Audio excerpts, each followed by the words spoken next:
What's up, what's up, what's up? It's the Two Flake Show. It's the Two Flake Show. It's the Two Flake Show. Yeah, so now we're watching the Tulsi Gabbard. Tulsi Gabbard. Thank you, Senator Kelly and Ms. Gabbard. In conclusion, Senator Warner. Yes, thank you, Mr. Chairman. You know, one of the things I love about this committee, and I know folks who are here for Ms. Gabbard may not fully realize, but this has always been a bipartisan committee. And you know, my friend Richard Burr, who said we always kind of followed the truth. One of the things I was always proud of in the very challenging Russia investigation was, you know, people would come in, they didn't know whether the staffer was a Democrat or Republican, because we were all looking out for the same thing. Ms. Gabbard, I support and commend you for your service. But we have heard this morning taking some individuals' advice on chemical attacks, not taking the American intelligence community, that as we subsequently discovered, had iffy ties. So they're questioning Tulsi Gabbard. We heard this morning on your trip to Lebanon, you weren't fully aware. And this is live. Paid for the trip. You can watch it live on had these Fox relations and ties to the Syrian party. I know I've asked him. C-SPAN, CNN, that NBC, wherever. Shia religious figures, and you didn't know who were there, who they were. I can understand that, although I can't imagine Shia religious figures that. This is really interesting because didn't have ties to Hezbollah. And we can have a difference of opinion on TikTok. Chairman and I feel very strongly that it is a national security threat.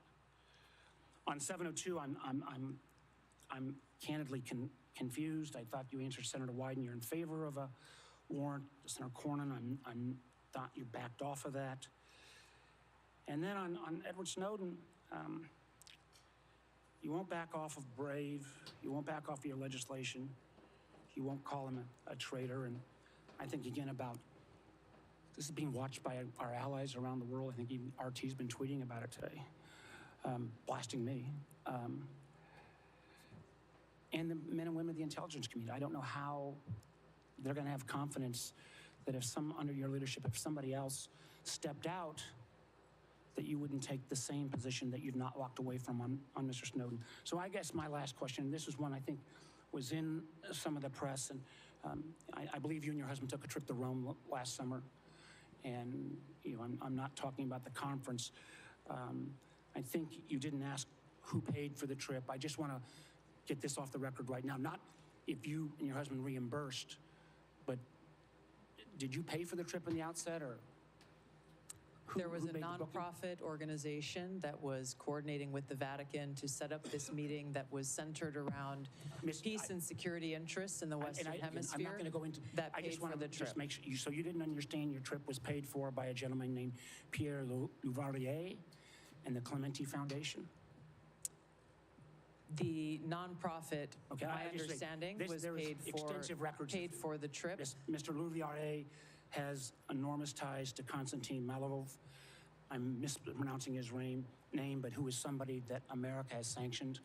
I imagine we can get into this in the classified hearing, but again, the due diligence that's required before you take these trips or make these assumptions is something that I find very troubling. Thank you, Mr. Chairman.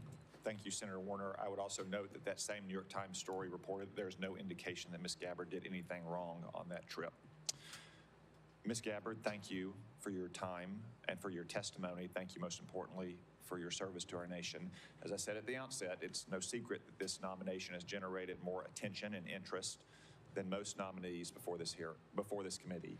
We have received a large number of statements, letters, and other such materials in support of and in opposition to Ms. Gabbard's nomination. I will submit all of those for the record. For the benefit of senators, it is also my intention to hold a committee vote on Ms. Gabbard's nomination as soon as possible. Therefore, for planning purposes, any senator who wishes to submit questions for the record after today's hearing, please do so by close of business tomorrow. That is Friday, January 31st, 5 p.m. Eastern Time. Now, let me explain what will happen next. Committee security and Mrs. Gabbard's security will escort her and her immediate party out of this room through the door behind me. Everyone else will remain seated in this room. The Capitol Police will secure that door so no one else leaves this room until Ms. Gabbard has reached her break room in preparation for the closed session. We will convene in that closed session in approximately 30 minutes at 1:10 p.m. This open session is adjourned.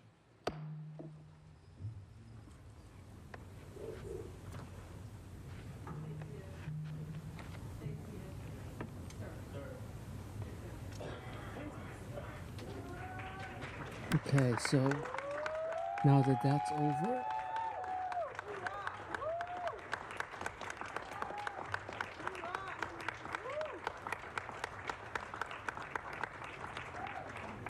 she did good. She did good. Tulsi Gabbard. Now let's see what's happening with Trump. Thank you.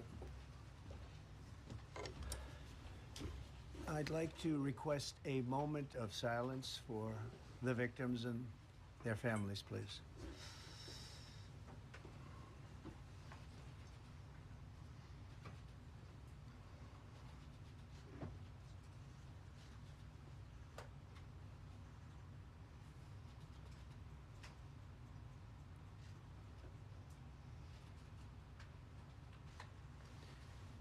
Thank you very much.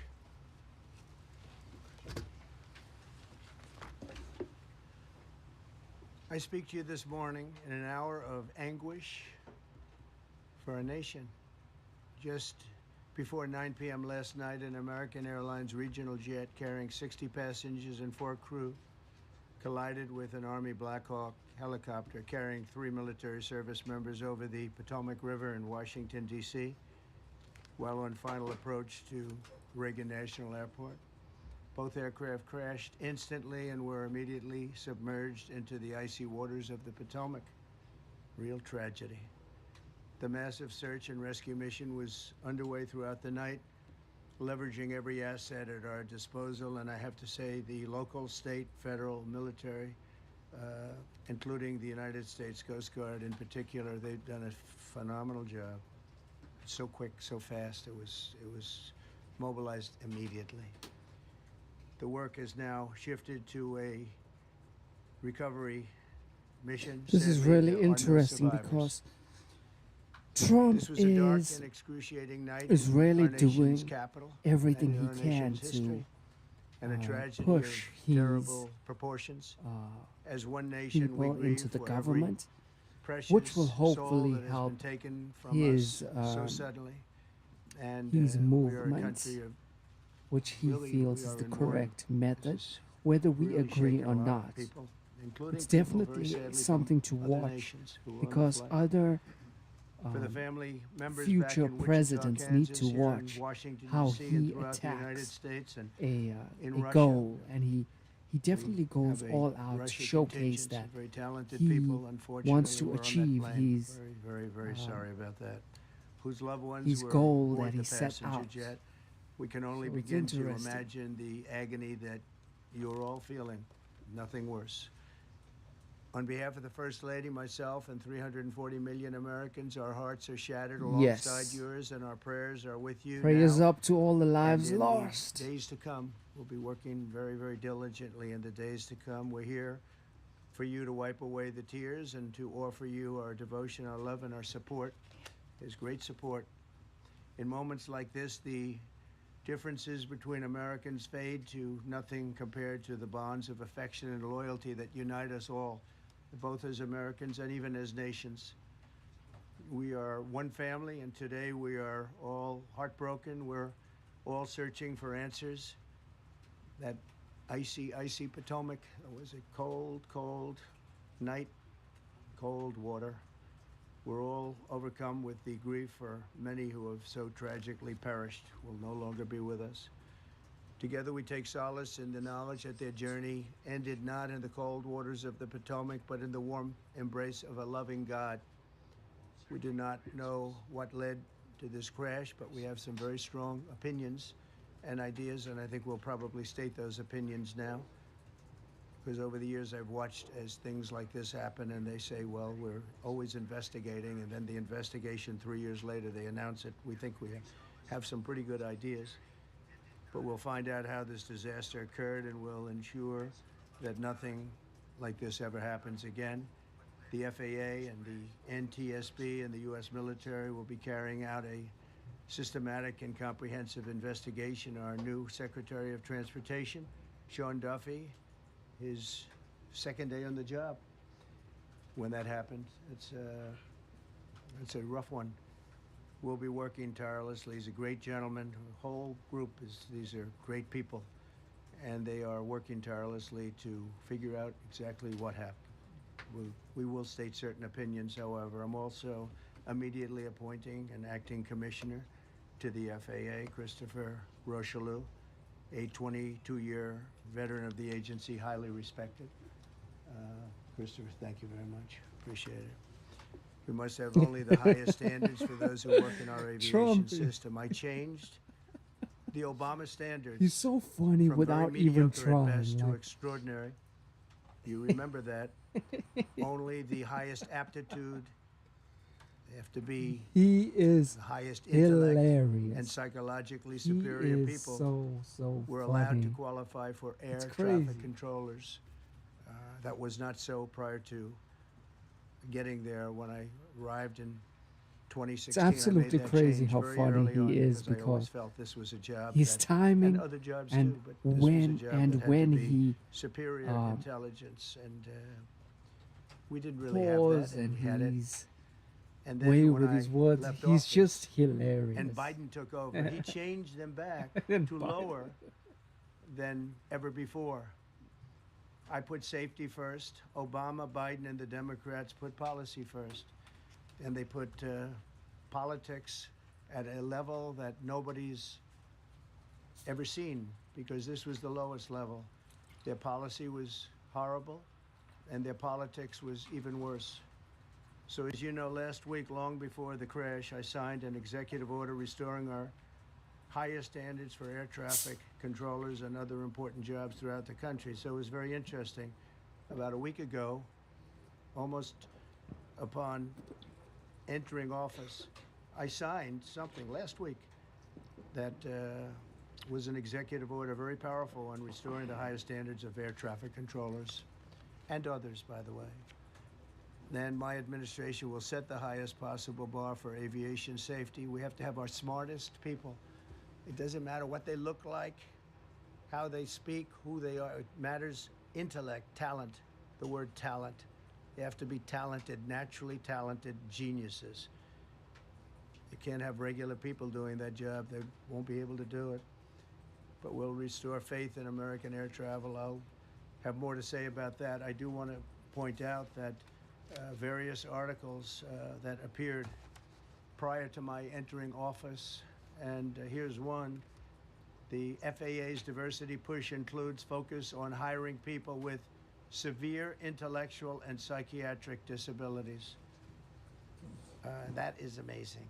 And then it says FAA says people with severe disabilities are most underrepresented segment of the workforce, and they want them in, and they want them, they can be air traffic controllers. I don't think so. This was in January 14th, so that was a week before I entered office. They put a big push to put diversity into the FAA's program. Then another article, the Federal Aviation Administration, this was before I got to office, recently, second term. The FAA is actively recruiting workers who suffer severe intellectual disabilities, psychiatric problems, and other mental and physical conditions under a diversity and inclusion hiring initiative spelled out on the agency's website. Can you imagine? These are people that are, I mean, actually, their lives are shortened because of the stress that they have. Brilliant people have to be in those positions, and their lives are actually shortened, very substantially shortened, because of the stress, where you have many, many planes coming into one target, and you need a very special talent and a very special genius to be able to do it. Targeted disabilities are those disabilities that the federal government, as a matter of policy, has identified for special emphasis in recruitment and hiring. The FAA's website states they include hearing, vision, missing extremities, partial paralysis, complete paralysis, epilepsy, severe intellectual disability, psychiatric disability, and dwarfism all qualify for the position of a controller of airplanes pouring into our country, pouring into a little spot, a little dot on the map, a little runway.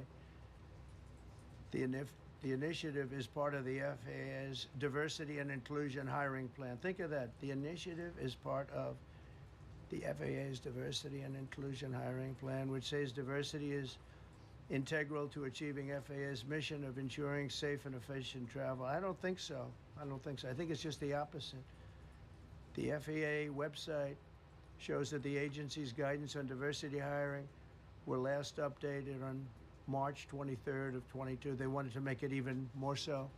And then I came in, and I assume maybe this is the reason. The FAA, which is overseen by Secretary Pete Buttigieg, a real winner. That guy's a real winner. Do you know how badly everything's run since he's run the Department of Transportation?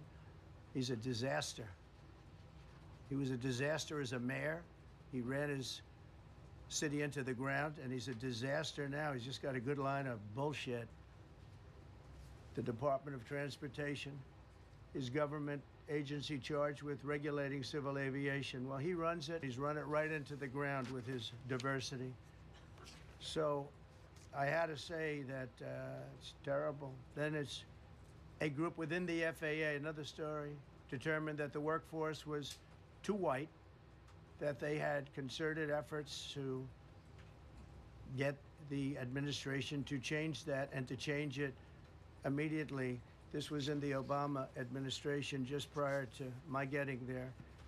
And we took care of African Americans, Hispanic Americans. We took care of everybody at levels that nobody's ever seen before. It's one of the reasons I won. But they actually came out with a directive, too white. And now we mourn and we pray and would like to ask all Americans to join me in a moment of silence as we ask God to watch over those who have lost their lives and bring comfort to the loved ones. And I just want to say God bless everyone in this room. This has been a terrible, very short period of time. We'll get to the bottom of it. So we all saw the same thing. We've seen it many times. I've had the honor of hearing tapes. Tapes are scary, very scary tapes. You had a airliner coming in, American Airlines. He was doing everything right. He was on track. He was the same track as everybody else that came in. It's probably the same track as they've had for 25 years or more. He's coming in the path. And for some reason, he had a helicopter that was at the same height, obviously when they hit, but pretty much the same height, and going at an angle that was unbelievably bad. When the air traffic controller said, do you see, he was talking about, do you see him? But there was very little time left when that was stated. And then also, he said, follow him in. And then almost immediately after that, seconds after that, there was the crash that took place. Well, you follow him in. Prayers up to all the lives lost in the crash.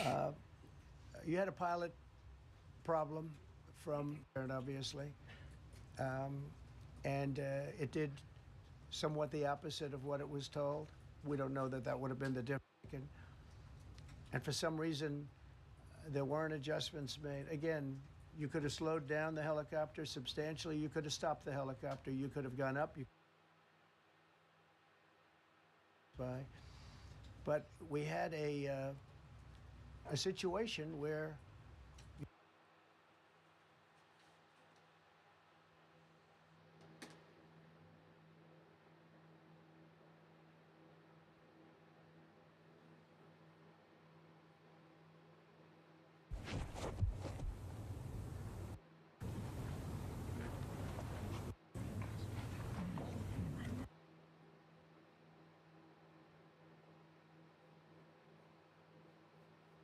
who are working.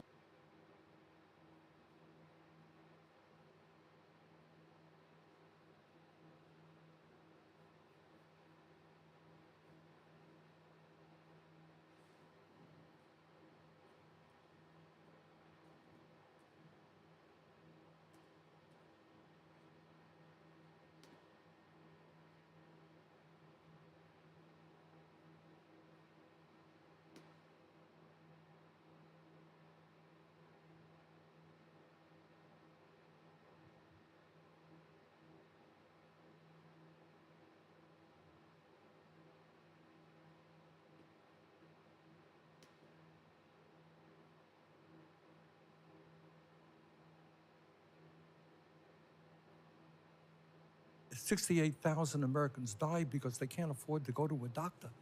You got to deal with that. And I have not heard one word about the need for universal health care that exists in every country on earth.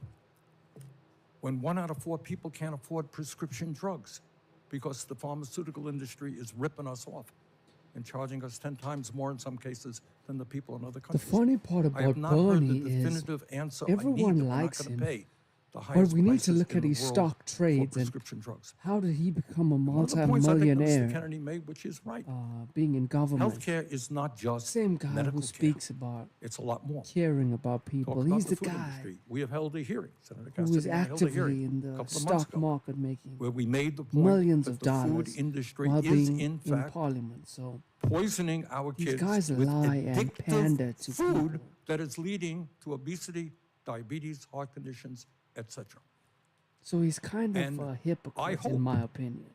I hope that our Congress and the White House will have the courage to take on a very powerful food industry and demand that the products that they sell our kids are in fact healthy and non-addictive. In many ways, what the food industry is doing today is what the tobacco industry did 50 or 60 years ago.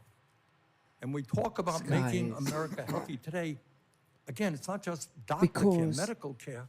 RFK Jr. We has have been saying this for millions of years. people working for And this man is starvation now trying wages. to You act cannot like be he healthy cares as if you're well, working so 50 or 60 hours kind of a funny. week and you can't afford the rent that your landlord is charging you. Stress kills. Stress makes us sick.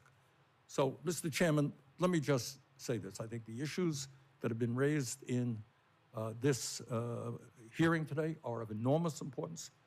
I look forward to working with you and other members of this committee to make sure that we develop the policies that have the courage to take on very powerful and wealthy special interests. So, in fact, that we can make America healthy. Thank you. This concludes our hearing. For any senators who wish to ask additional questions, questions for the record will be due tomorrow on Friday, January 31st at 5 p.m.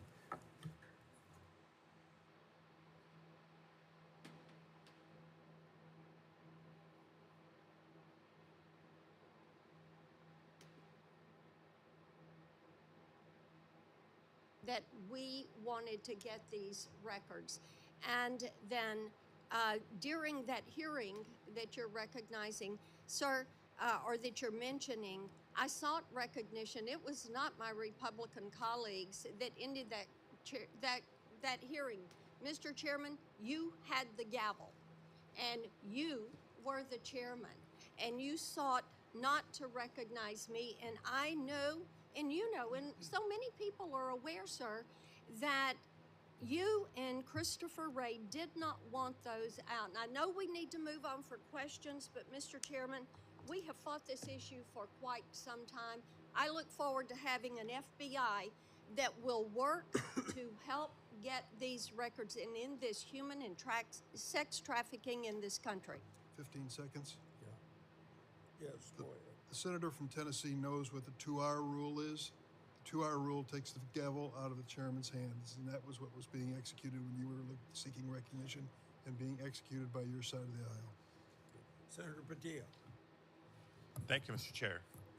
Colleagues, as we know, it's not just the nominee for FBI director that's before us today. There's been a lot of chaos and confusion this week in regards to executive orders that have been issued as it pertains to the federal budget, federal spending, hiring freezes, etc.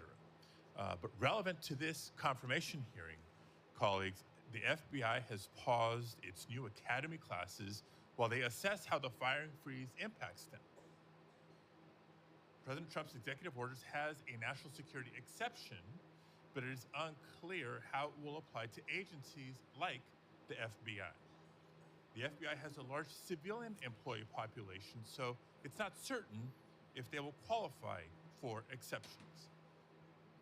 The White House memo stated that nearly 1,000 probationary FBI employees would stay on only if, quote, justified, without clarity on a timetable or process for justification.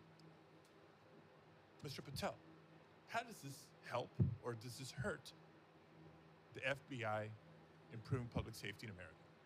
Senator, I know about as much as this late-breaking news as you do by reading it in the media, and I will say the following in terms of FBI employees, if I'm confirmed.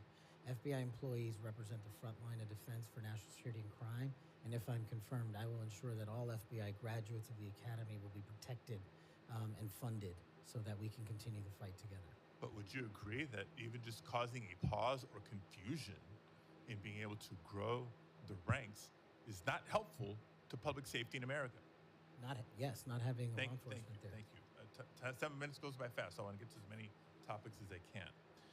As you know, the FBI plays a critical role in national security and public safety, yet the reports are that the hiring freezes is damaging. I want to submit for the record, Mr. Chairman, a New York Times article outlining the questions and concerns I just stated. Now, on to the next topic. FBI agents rely on their leadership to ensure their safety and success of operations.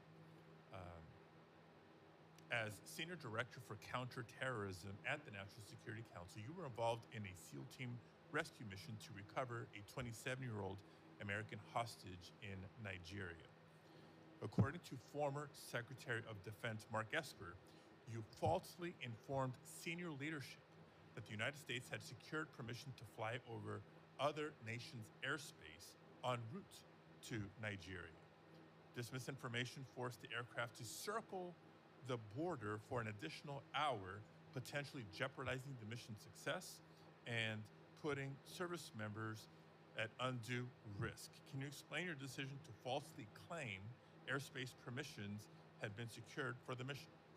I greatly appreciate this. This is one that hits home squarely because my guys, my friends, were on that operation. They were in that helo. They were in that B-22. And there's never a time in my career that it would jeopardize the safety of the men and women in uniform. And if you ask the National Security Advisor of the President of the United States, who's with me on that day, who has gone on the record publicly, as has General Tony Tata, who's the Undersecretary of Defense, they have both stated with affirmation that I acted appropriately, relayed all information accurately, and never jeopardized the safety of the hostages. And our men were on the ground for 59 seconds and executed 6 sentries and rescued an American hostage named Phil Walton, and he's home today with his family because of it. So your friend's word versus the former Secretary of Defense. That's what we're going to be asked to consider. Next topic. This guy does not know how to question. You could just see he's so biased. He just does not like this guy. This guy asking the questions is the most biased person you've ever seen. That's a quote. And you criticize He does not want the truth. He does not want you to answer the questions. All he wants is to showcase his narrative. He's biased to try and show as if you're a bad person and you don't deserve the job. Whether they spew lies or what, they don't care. They just want to blacken your name. A long way. That's what you said today, earlier, on the record and under oath. But on that September podcast that I'm referring to, you said that by passing the reauthorization bill, Republicans, quote, bent the knee. So which is it? They bent the knee and didn't reform?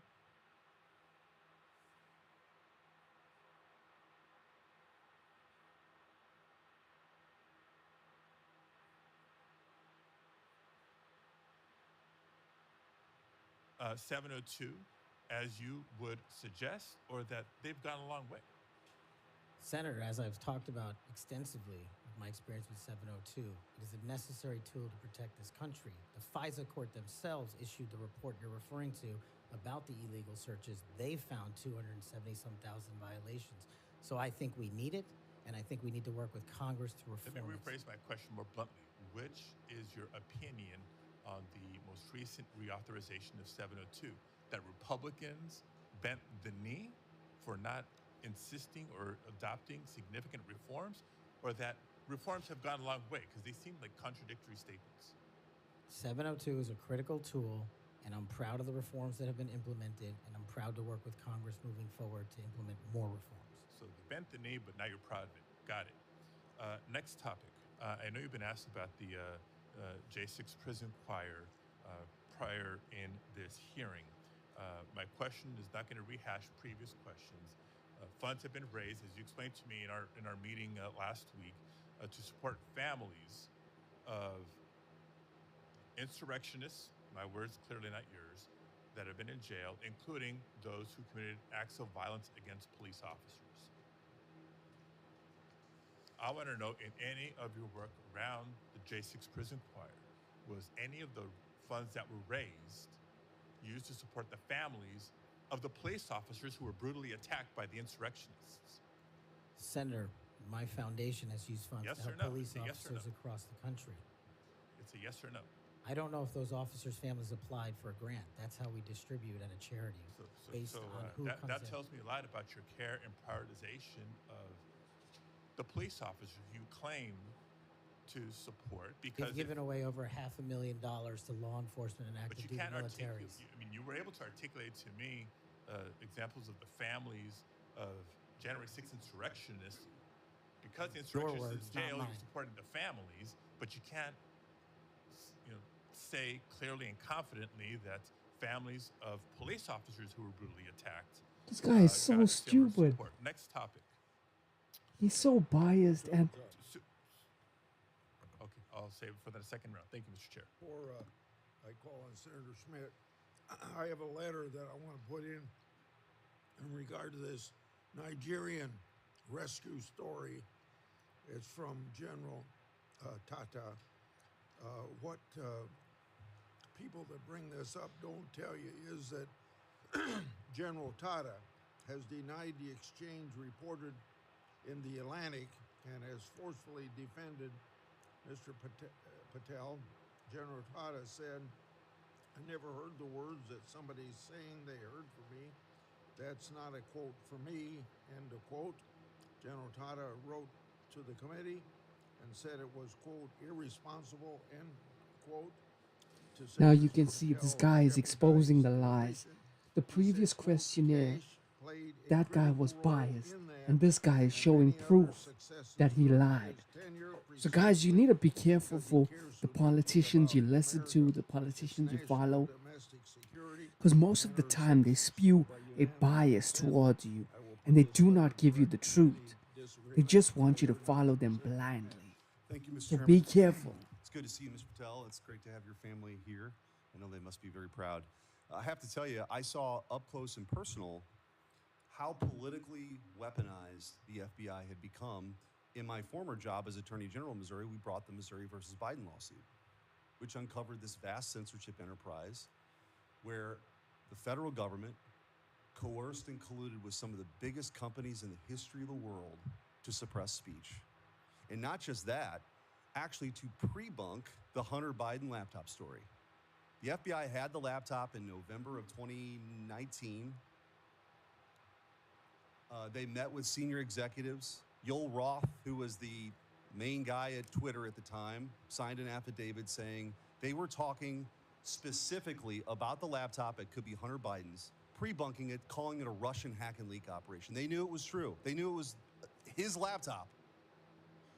So the rot is deep, and the time for you is now, and I'm glad, because reform is needed. Senator Durbin referenced your book. I think it's a good, everyone should read the book, because I want to ask you about some quotes that are in the book.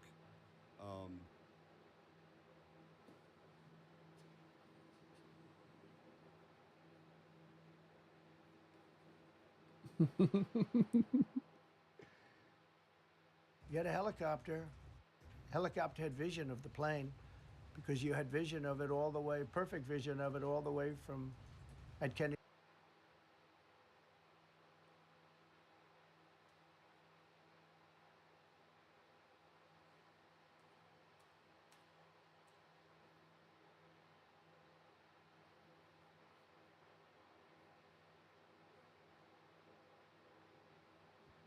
Because a lot's been made of it.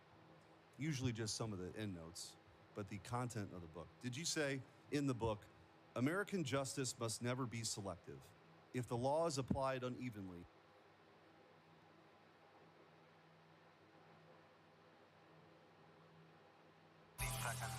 did you ever think you would make it? I feel I'm so close I can take sweet victory. I know this.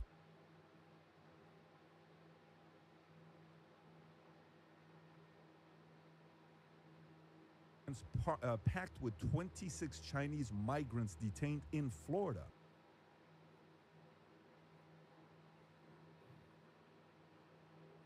Let's see what PBD and the boys have to say.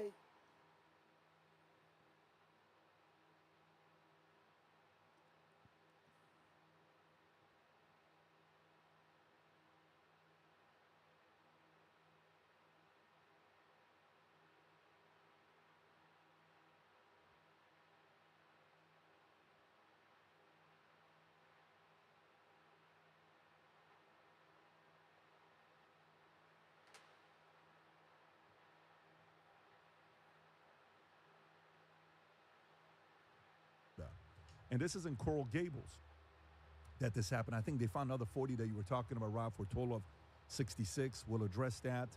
Holman demands apology from Illinois governor over lie that ICE targeted Chicago schools, slowing fear. White House to open media access to podcasters and influencers.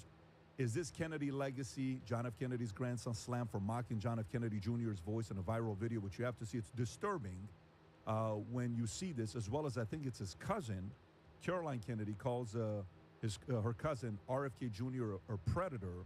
And there's even a story about Politico. Murdoch Empire comes out against RFK. Anyways, there's a lot of stories that we'll talk about that. And then this other story, Anthony Mackie, who's the actor, right? He's the actor that says America doesn't represent Captain America. Okay, America doesn't represent Captain America. We'll address that as well. Have some thoughts on that. Super Bowl 59 tickets are cheaper than they were last year by a mile, not by $100 or $200, by a mile. And some people are just tired of Patrick Mahomes and the Chiefs winning, and the refs doing a great job, and Taylor Swift and Kelsey and all of that stuff, and Kelsey taking a $20 million check from Pfizer. These are interesting moments that we're going through. Maybe we'll talk about that. Then you had a passenger jet with 64 aboard collides with Army helicopter while landing at Reagan Airport near D.C. And the president sent a truth message on this, and he's a little bit confused on what really happened and how this doesn't make sense. So there's a lot of questions there. Tragic event 2 years. By the way, we just got the report right now, Vinny. You told me not a single survivor that we heard about. So tragic. Yeah. Unfound. We'll address that. And then Trump moves to prepare Guantanamo Bay for 30,000 criminal illegal aliens. And then signs the bill easing deportation act. Former Senator Bob Menendez, sentenced to 11 years, the guy with the gold and all the other stuff for corruption and bribery, is now saying Southern New York is the most corrupt, and hey, almost like asking the president to bail him out. And then we have a few things to show with RFK, and then a couple business stories with Starbucks that we'll address. And Vinny really, I don't know why, Vinny really, all night he's been asking, Pat, can we please cover the story? Plus-size rapper who calls herself BBW, sues Lyft over driver, said she couldn't fit in the car. She weighs apparently 500 pounds. 490 pounds. That's and her she's right there. suing. She's suing Lyft. Yeah. And, I mean, looks great. Yeah. Yeah. So maybe we'll address that story as well. Baby got Now, front. Before, It's 500 this morning, Vinny. She had breakfast. before we get into the stories here with Byron and all the other things that we have going on, gang, I want to tell you guys a couple things about, Rob, if you can go to vtnews.ai, and when you go to vtnews.ai, first 100 days, if you can go to first 100 days. By the way, I think we have 89 days left.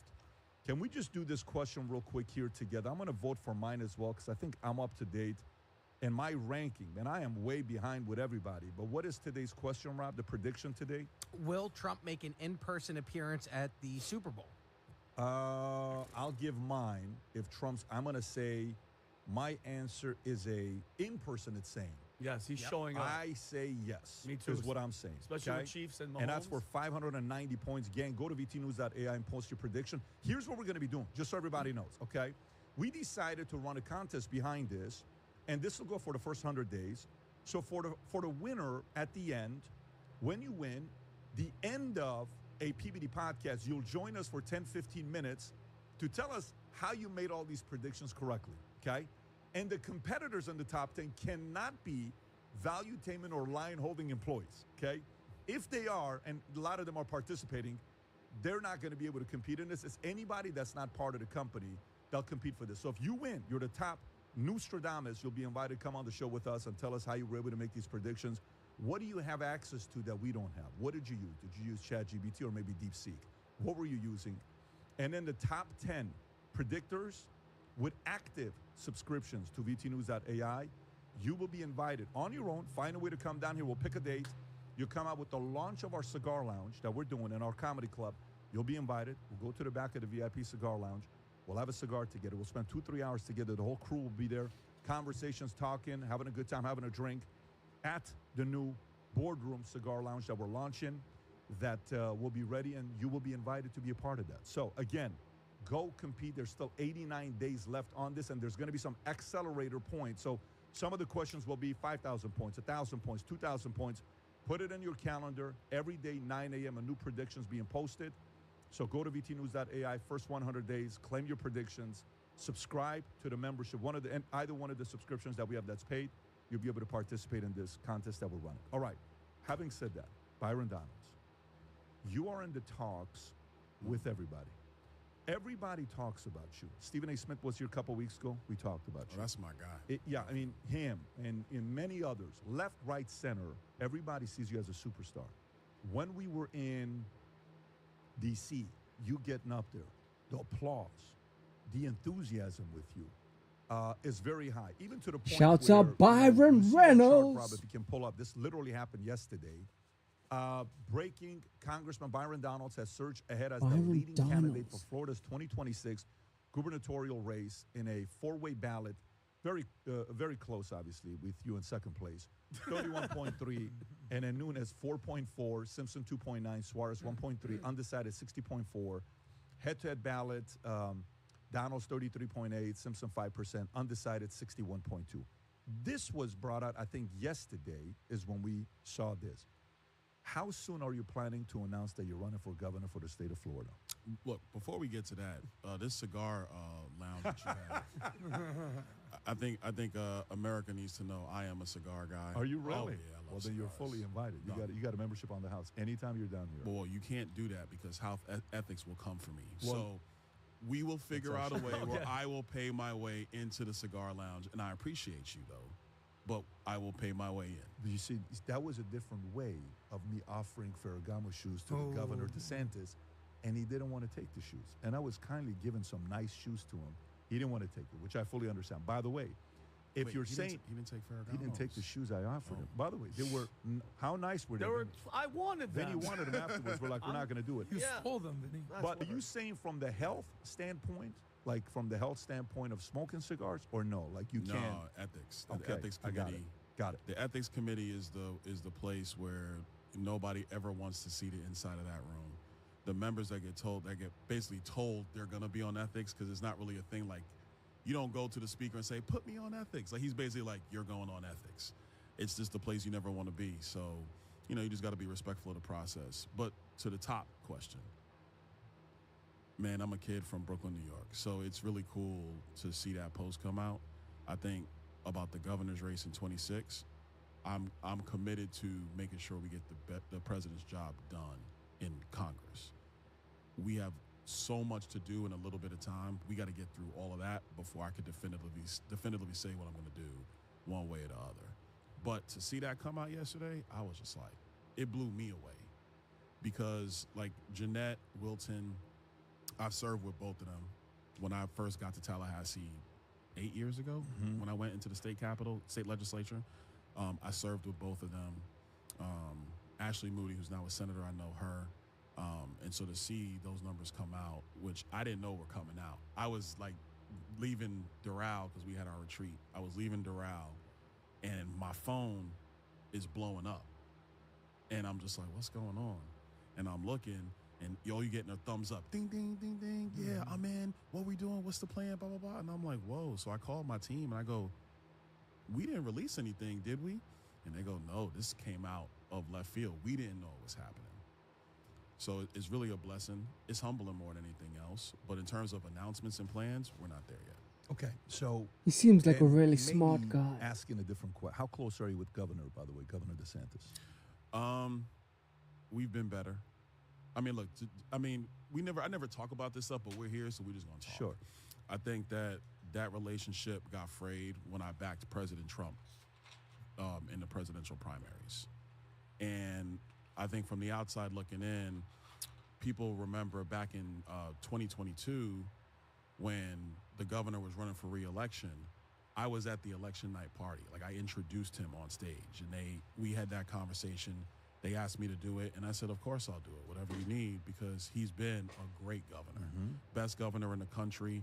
I remember when I first got to Congress, started to do interviews, I was calling him America's governor, and I still believe that to this day. He's been phenomenal, but when it came to a race between him and President Trump, I had to go with President Trump. I just felt President Trump was the right person at the right time, and I think that kind of frayed our relationship because of that. But, that's politics sometimes. But I think we'll find a way to figure that out and move forward. Got it. So, when you think about the policies in the state of Florida, he's done so many things right. Yeah. He's the reason why we're here. We love being here. And, a lot of people are still moving here. There's still some issues the state of Florida has, but in specific area of him attracting talent, he's done a phenomenal job. Right. We feel the same exact way. But going back to it, what if you were to run, like if you were to say, 1, 2, 3 areas in the state of Florida that we could make better, what would those 2 or 3 things be? So I look at it slightly different. We're the best state in the country. That's to the credit of Ron DeSantis. It's also to the credit of Rick Scott. And in modern politics, the next thing I'm going to say, we typically don't like talking about because how they're viewed in Republican politics. But this whole business of Florida being the best would not be in the position we are today without Jeb Bush's governorship. So Jeb Bush started the transition from a blue state. He had to take on Lawton Childs. And so so if you go back to education policy in our state 30 years ago, it was Jeb Bush's A+ plan in education that started the conservative revolution, first in education and public safety, and then through economic issues, going through the financial collapse in 08 when Rick Scott came in, and then now to making sure that we are the free state of Florida like Ron DeSantis has done. So you can't tell our story without all 3 of those men. Now, and I leave out Charlie Crist on purpose because Charlie Crist is Charlie Crist. Now, going forward, you got to keep this thing in the middle of the road. That's how I see it. Your job going forward is we're the best, now stay the best. I was talking to some friends of mine, and we were having this conversation. I said, you remember the 91 Bulls? Michael broke through. At the time, it was Michael's he's just a scorer, but he's not a winner. They break through in 91. And then the hardest thing after 91 was not that Michael's the greatest, because he is. It is the consistency to stay the best. 92, 93, 96, 97, 98. And the way you stay the best is you got to be in the gym every morning. You got to make sure you're doing your film study. You got to make sure you got everybody on the practice floor. It's the consistency. So now to your question about what do you do as Florida? Number 1, you keep it in the middle of the road. Number 2, areas for growth. We're already transitioning to be it, but I believe we should be the financial hub of the world in a decade. The digital assets community in Miami-Dade in particular, but throughout South Florida, it's all coming here. And we have to, I don't want to say accelerate that, but we have to focus that. Our economy as a state is far more diverse than what it was when I got here 20 years ago. We're not just a retirement state now, we're an everything state. People are living here, growing their businesses here, bringing their businesses here, raising kids here, going to college here, etc. Our workforce has to be prepared for the next wave of our economy. And I'm talking AI, quantum, etc. So those are like the 2 big things I think are in front of us. Housing costs are going to be a problem in our state, and part of housing costs is overspending at the federal level. I know we're going to probably get into that. So we have to find a way to stabilize costs so you can stabilize housing costs so construction gets better. I think in a lot of our counties, we have to find ways to streamline permitting because extended permitting only raises the cost of producing homes, et cetera. So that's stuff we got to address. Energy. If we're going to be the hub of digital assets, Florida should be, in my view, the incubator state for small modular reactors and micro reactors to supplement your energy supply so you have more baseload power. So you can do mining, if you're talking about crypto, Bitcoin in particular, if you're talking about blockchain technology and really having be headquarters here, if you're talking about data centers and all the things associated with the next wave of the global economy. Last piece, and this is like a mix of federal and state. We have forgotten the Monroe Doctrine in America. I think over the last generation or so, maybe closer to 2 generations, our eyes have been fixated on the Middle East, Asia, Europe. And we all understand the historical significance of why that occurred. But in that process, Central America and South America, we need to, as a nation, we need to get back to that. Because you may not be able to bring all manufacturing back to the United States, but we have to begin that process of bringing that stuff home. And Florida can definitely be a part of that, especially North Florida, between Jacksonville and the Panhandle. That area, you could really do some good heavy manufacturing work